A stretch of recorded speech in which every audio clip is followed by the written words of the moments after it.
10,000 বছর তপস্যা করেছেন, তারপরে সংসার করেছেন, গৃহত্যাগ করেছেন।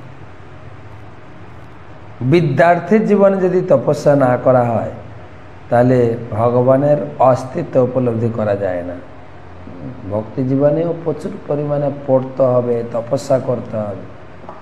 মহাপ্রভু 3টা কাজ করতে বলেছেন। বল কৃষ্ণ, ভজ কৃষ্ণ, কর কৃষ্ণ শিক্ষা। বল কৃষ্ণ মানে কৃষ্ণ নাম জপ, ভজ কৃষ্ণ মানে কৃষ্ণ পূজা, কর কৃষ্ণ শিক্ষা মানে নিয়মিত গীতা ভাগবতম পাঠ,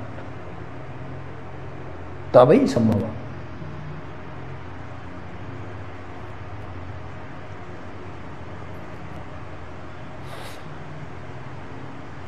নিয়মিত গীতা ভাগবতম পড়তে। শ্রীকৃষ্ণকে উপলব্ধি না করে জীবন সার্থক করা যায় না। অতএব মূল কথা হচ্ছে যে সন্তানেরা বড় হয়ে গেলে তাদের তত্ত্বাবধানে পত্নীকে রেখে কৃষ্ণ ভাবনামৃত বিকাশের জন্য পতি গৃহত্যাগ করতে পারে। সব কিছু নির্ভর করে উন্নত জ্ঞানের বিকাশের উপর। প্রচেতাদের পিতা রাজা প্রাচীন বহির্ষদ জলের ভিতরে তপস্যারত পুত্রদের প্রত্যাবর্তনের পূর্বেই ত্যাগ করেছে। তার বাবা ঘর ত্যাগ করে শিখিয়েছেন। ছেলেরা পড়াশোনা করে ঘরে ফেরার আগেই বাবা চলে গেছেন, যে ছেলেদের বিয়ে দেব, বৌমা দেখব, পুত্রবধূ দেখব, পুত্রবধূর কাছে একটু সেবা গ্রহণ করব না। নারদ মুনি এমনভাবে বুঝিয়েছিলেন, ছেলেদেরকে কলেজে পড়তে পাঠিয়েছেন, তারা এসে যে সংসার করবে তার হাতে সংসারটা, রাজ্যটা বুঝিয়ে দিয়ে ঘর ত্যাগ করব না। এই সংসারের থেকে ভগবানের ভজনটা এত গুরুত্ব মনে হচ্ছিল, এই সংসারটাকে বিষের জ্বালার মতো ত্যাগ করে চলে। আমরা যেহেতু ভগবত ভজনের টেস্ট পাইনি, ভগবত ভজন করার আনন্দ পাইনি, তাই ঘরে আঁকড়ে বসে থাকি। ঘরে নানা রকম বাধা বিঘ্ন, উত্ত্যক্ত স্ত্রীর কাছ থেকে, ছেলে বৌমার কাছ থেকে, পরিবারের কাছ থেকে, আত্মীয় স্বজনের কাছ থেকে পেলেও ঘর ছাড়ি না।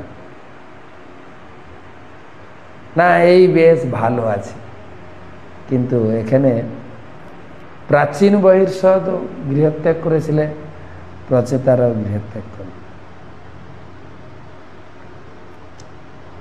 সময় উপযুক্ত হলে অথবা পূর্ণ কৃষ্ণ ভক্তির বিকাশ হলে সমস্ত দায় দায়িত্বগুলি সম্পাদন না হলেও গৃহত্যাগ করা উচিত। প্রাচীন বহির্ষদ তার পুত্রদের প্রত্যাবর্তনে প্রতীক্ষা করলেন, কিন্তু নারদের উপদেশে যখন তার বুদ্ধি যথাযথ বিকাশ, কেবল তার মন্ত্রী তার পুত্রদের প্রতি আদেশ তাদের প্রতি গৃহত্যাগ করেছিলেন।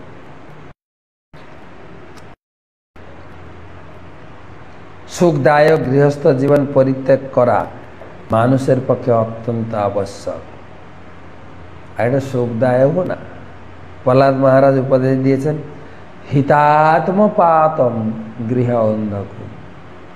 যখন প্রহ্লাদ মহারাজ তিনি গুরুগৃহ হোস্টেল থেকে পড়ে বাড়ি ফিরছিলেন, পিতা তার কোলে জড়িয়ে ধরে প্রহ্লাদকে বলছেন, প্রহ্লাদ স্কুলে যা যা শিখেছ তার ভিতরে একটা ভালো কথা। বাবা প্রহ্লাদ বাবাকে জড়িয়ে বলছে, বাবা আমি যা শিখেছি সাধু মন্যে দেহি না সদা সমুদ্র অসদগ্রাম হিতপাতম গৃহ অন্ধকূপ বনম হরিণ আশ্রয়েত। তার মানে হে অসুর শ্রেষ্ঠ আমার পিতা, অসুর শ্রেষ্ঠ পিতা, তো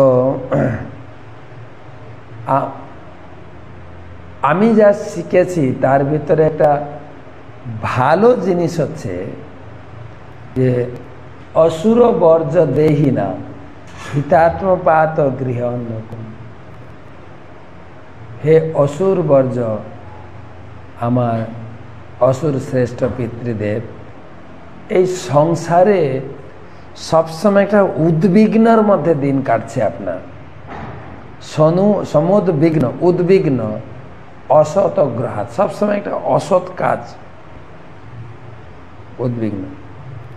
হিতা আত্মপাতম গৃহ অন্ধ, এইভাবে মানুষ সবসময় সংসারে উদ্বিগ্ন থেকে নিজেকে আত্মপাত করছে। বনম গতে যত হরিম আশ্রয়ে, সব কিছু ত্যাগ করে বনে যাওয়া উচিত, আপনার বনে যাওয়া উচিত। বনে গিয়ে কি করবেন? হরিম আশ্রয়ে, তো হরির আশ্রয়।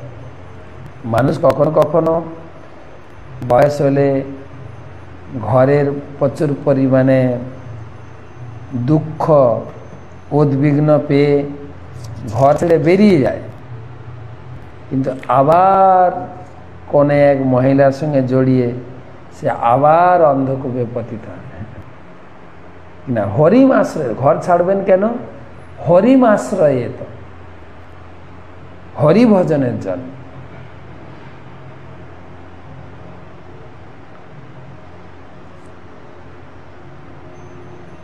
সংসার জীবনের সমাপ্তি সাধনের জন্য তথাকথিত সুখদায়ক গৃহস্থ জীবন, যা কেবল আত্মাকে হনন করার উপায় মাত্র, আত্মপাতম, তা ত্যাগ করা অবশ্য কর্তব্য।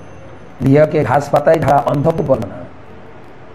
খুব জানেন, জঙ্গলে কুয়া থাকে, যখন কোনো কুয়া হয় তার উপরে ঘাস ছেয়ে গিয়ে বুঝাই আর চলতে মানুষ যায়। ঠিক সেই রকম এই সংসারটা হচ্ছে একটা এরকম তথাকথিত সুখের ঘাসের বিছানো অন্ধকূপ, পড়ে গেলে আর বেরোনো যায় না। সংসার বিষানলে দিবা নিশে হিয়া জলে, সংসার যার যত বড় সংসার, যার যত বড় সম্পদ, তার হৃদয়টা জ্বলছে বেশি। আমি বলি এখন হৃদয় জ্বলে, হৃদয় ব্লক হয়ে যাচ্ছে,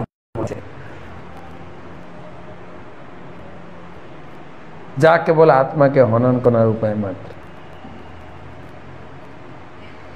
গৃহকে ঘাস পাতায় ঢাকা অন্ধকূপ বলে মনে করা হয়। কেউ যদি অন্ধকূপে পতিত হয় তাহলে কারো সাহায্য বিনা তাকে মৃত্যুবরণ করতে হয়। তাই গৃহস্থ জীবনের অধিক আসক্ত হওয়া উচিত নয়, কারণ তার ফলে কৃষ্ণ ভাবনা প্রতিহত হবে। পরের শ্লোক, দীক্ষিতা ব্রহ্মসত্রেণ সর্বভূতাত্মমেধসা প্রতীচ্যাম দিশি বেলায়াম সিদ্ধয়ভূত যত্র জাজলি। দীক্ষিতা ব্রহ্মসত্রেণ সর্বভূতাত্মমেধসা প্রতীচ্যাম দিশি বেলায়াম সিদ্ধভূত যত্র জাজলি। প্রচেতারা পশ্চিম দিকে সমুদ্র তটে গেছিলেন, যেখানে জীবনমুক্ত মহর্ষি জাজলি অবস্থান করছিলেন। সেই দিব্যজ্ঞানের সর্বভূতে সমাধিষ্ঠি সম্পন্ন হওয়া যায়, পূর্ণরূপে সেই জ্ঞান লাভ করে প্রচেতারা কৃষ্ণ ভক্তিতে সিদ্ধি লাভ করেছিলেন। জাজলি ঋষির কাছে কৃষ্ণ ভক্তি আবার পুনরায় লাভ করেছিলেন। জাজলি ঋষির কাছে দীক্ষা নিয়েছিলেন, ঘর ছেড়ে গুরু পরম্পরা ধারায় বৈষ্ণব দীক্ষা নিয়ে ভজনে যুক্ত থাকে। ব্রহ্মসত্র শব্দটির অর্থ আধ্যাত্মিক জীবনে অনুশীলন, আধ্যাত্মিক জ্ঞানের অনুশীলন। প্রকৃতপক্ষে বেদ এবং কঠোর তপস্যার উভয়কে বলা হয় বেদ ব্রহ্ম। বেদস্তত্ত্বম তপো ব্রহ্ম, ব্রহ্ম শব্দের আরেকটি অর্থ পরম তত্ত্ব। পরম তত্ত্ব জ্ঞান লাভ করতে হয় বেদ অধ্যয়ন এবং তপস্যার অনুশীলনের দ্বারা। প্রচেতারা সেই কার্য যথাযথভাবে সম্পাদন করেছিলেন এবং তার ফলে তার জীবনের প্রতি সমভাব প্রাপ্ত হয়েছিলেন। সে কথা অষ্টাদশ অধ্যায়ে 54 শ্লোকে প্রতিপাদন হয়েছে। ব্রহ্মভূত প্রসন্নাত্মা ন শোচতি ন কাঙ্ক্ষতি সম সর্বেষু ভূতেষু মদ্ভক্তিম লভতে পরম। যে ব্যক্তি এইভাবে দিব্য অবস্থিত, তিনি পরম ব্রহ্মকে উপলব্ধি করে, তিনি কখনো কোনো কিছুর জন্য শোক করেন না অথবা কোনো কিছুর জন্য আকাঙ্ক্ষা করেন না। প্রতি সমদিষ্ট, এই অবস্থায় তিনি আমার লাভ করেন। সকল ভাব সম্পন্ন হয়েছিল।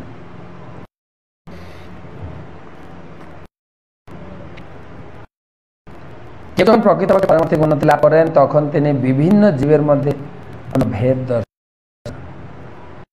সংকল্পের দ্বারা লাভ করা যায়। জ্ঞানের বিকাশ হয় তখন তিনি তার জীবনের বাহ্যিক করেন না, তখন তিনি দেহের অভ্যন্তরে আত্মা দর্শন করেন। তার ফলে তিনি আর মানুষ ও পশুর এবং ব্রাহ্মণ চণ্ডালের ভিতরে পার্থক্য দর্শন করেন না। বিদ্যা বিনয় সম্পন্নে ব্রাহ্মণে কবি হস্তিনী শুনি চৈব সপাকে পণ্ডিতা সমদর্শিন। যথার্থ পণ্ডিত তার প্রকৃত জ্ঞানের বিদ্যা হস্তি কুকুর চণ্ডালকে সমদৃষ্টিতে দর্শন করেন। সকলকে আধ্যাত্মিক জ্ঞানের ভিত্তিতে সমভাবে এবং প্রকৃত ভক্ত চান যে সকলেই যেন কৃষ্ণ ভক্তি বিকাশ করেন। রচিতারা যেখানে বাস করেছিলেন সেই স্থান থেকে আধ্যাত্মিক কার্য সম্পাদনের জন্য সর্বভাবে উপযুক্ত ছিল, কারণ মহর্ষি জাজলি সেখানে মুক্তি লাভ করেছিলেন। সিদ্ধি অথবা মুক্তি লাভের অভিশ্বাসী ব্যক্তিদের জীবনমুক্ত ব্যক্তির সঙ্গ করা কর্তব্য, তাকে বলা সাধু সঙ্গ বা আদর্শ ভক্তের সঙ্গ।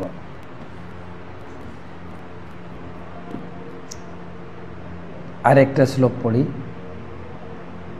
তান্নির্জিত প্রাণ মনোবতদৃশ জিতা শশান শান্ত সমান বিগ্রহান পরে মলে ব্রহ্মণি যো জিতাত্মনঃ সুরাসুরেড্য দদৃশেস্মম নারদঃ।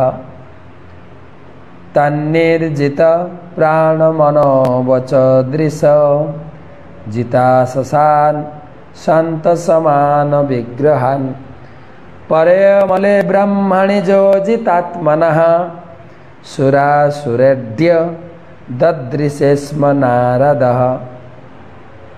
প্রচেতারা যোগাসন অভ্যাস করে তাদের প্রাণবায়ু, মন, বাণী এবং বাহ্য দৃষ্টি সংযত করেছিলেন। এইভাবে প্রাণায়ামের দ্বারা তারা সম্পূর্ণরূপে সমস্ত জড় আসক্তি থেকে মুক্ত হয়েছিলেন। ঋজুভাবে উপবিষ্ট হয়ে তারা পরম ব্রহ্মে তাদের মনকে একাগ্রীভূত করেছিলেন। তারা যখন এইভাবে প্রাণায়াম অভ্যাস করেছিলেন তখন দেবতা এবং অসুর উভয়েরই দ্বারা পূজিত নারদ মুনি তাদের দেখতে এসেছে। তপস্যা করে ভগবানকে লাভ করেছিলেন। আবার তপস্যা, আমার তো দীক্ষা নেওয়ার আগে খুব নিষ্ঠা করে হরিনাম ভক্তি অনুসরণ, দীক্ষা হয়ে গেলে একটু শিথিল হয়ে যায়। আবার দ্বিতীয় দীক্ষা নেওয়ার জন্য যখন আর ঝপড়ে লাগে, আর ব্রাহ্মণ দীক্ষা হয়ে গেলে তার পাত্তাই পাওয়া যায় না। এখানে দেখেন, ভগবানকে দর্শন করেছিলেন, 10,000 বছর তপস্যা করার পরে গৃহস্থ ধর্মে প্রবেশ করলেন, আবার গিয়ে তপস্যা।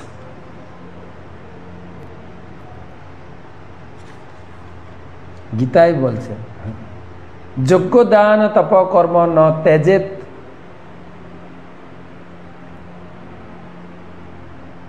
যজ্ঞ দান তপস্যা কর্ম কোনো অবস্থাতেই ত্যাগ করা যায় না। এই শ্লোকে পরে অমলে শব্দ দুটি বিশিষ্ট সূচক।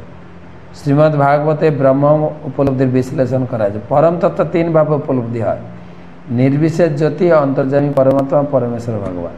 শিব তার প্রার্থনায় পরম ব্রহ্মের সবিশেষ রূপে মনকে একাগ্র করে তার রূপকে স্নিগ্ধ প্রাবিড় ঘন শ্যামম বলে বর্ণনা করেছেন।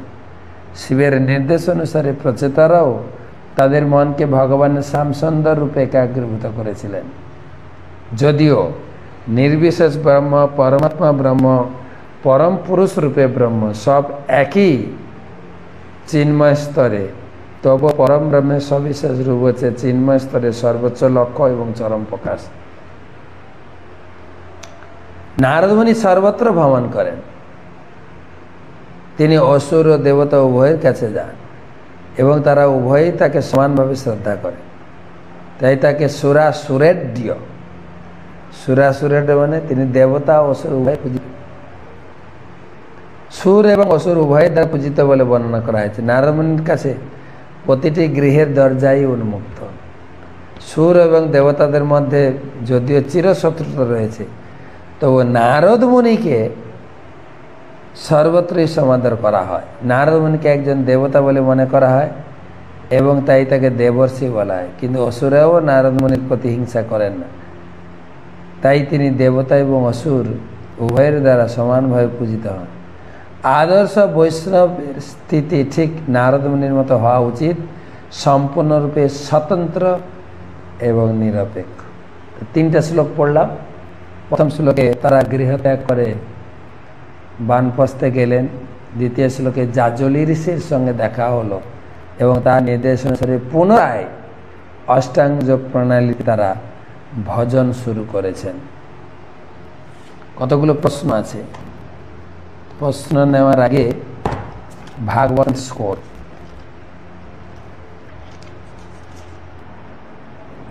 পায়েল সাহা একটা ভাগবতম সেট, পরমেশ্বরী পৃথা দেবী দাসী একটা ভাগবতম সেট, অনন্ত এস বলভদ্র দাস একটি ভাগবতম সেট, বুদ্ধদেব ভৌমিক একটা ভাগবতম সেট সব গুরু মহারাজকে দান করেছেন।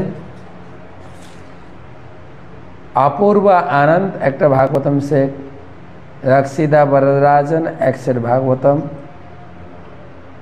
মৃদুলা গোবিন্দ দাস এক সেট ভাগবতম, ব্রজপ্রাণ দাস তার পরিবার এবং সুন্দর প্রভু থেকে 4খানা ভাগবতম সেট, ইন্দ্রকৃষ্ণ দাস এক সেট ভাগবতম, অঙ্কিত পারিক এক সেট ভাগবতম, ধন্য লক্ষ্মী দেবী দাসী এক সেট ভাগবতম, সুধাময়ী চিত্রা দেবী দাসী এক সেট ভাগবতম, অজিত মধুসূদন দাস এক সেট ভাগবতম, একটা নাম নেই, এক সেট ভাগবতম, কৃষ্ণ বজরঞ্জন দাস 3 সেট ভাগবতম, গৌরপ্রিয় সচিমাতা দেবী সদস্যী এক সেট ভাগবতম, অগ্রদ্বীপ থেকে এক সেট ভাগবতম প্রচার হয়েছে। শ্যাম সুন্দর দাস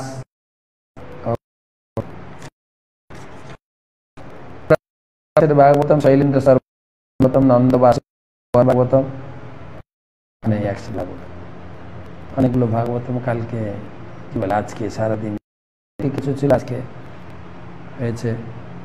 তো কৃতজ্ঞতা এবং ধন্যবাদ জানাই, আপনাদের সকলের মঙ্গল ও পরিবারের মঙ্গল কামনা করে ভগবানের কাছে প্রার্থনা জানাই।